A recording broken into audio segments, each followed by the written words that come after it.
नमस्कार बच्चों, कैसे हैं आप सभी। आशा करती हूँ कि आप सभी स्वस्थ और प्रसन्न होंगे। मेरा नाम प्राची मिश्रा है।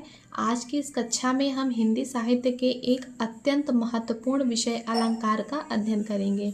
सबसे पहले जानते हैं कि अलंकार क्या होता है।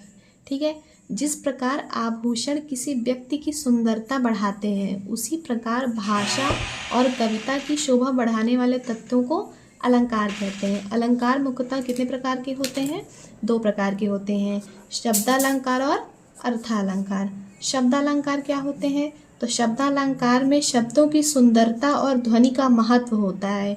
शब्दालंकार में शब्दों की सुंदरता और ध्वनि का क्या होता है?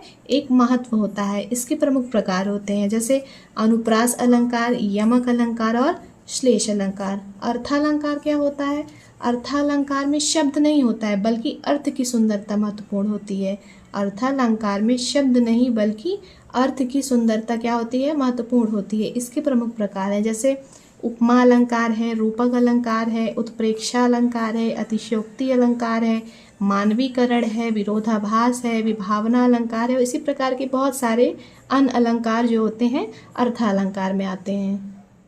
तो हम अब जानेंगे, क्या जानेंगे अब आज की कक्षा में हम अनुप्रास अलंकार को विस्तार से समझेंगे। ठीक है, अनुप्रास अलंकार की परिभाषा क्या होती है? जब किसी वाक्य, पद या कविता में एक ही वर्ण, एक ही अक्षर क्या हो की जो ध्वनि की आवृत्ति होती है क्या होती है? बार बार होती है। जब किसी वाक्य, पद या कविता में एक ही वर्ण या ध्वनि की आवृत्ति बार बार होती है और उससे भाषा की सुंदरता क्या होती है? बढ़ती है, तब वहाँ क्या होता है? अनुप्रास अलंकार होता है। ठीक है, उदाहरण क्या है? चारु चंद्र की चंचल किरणें। चारु चंद्र की चंचल किरणें, यहाँ चा क्या है?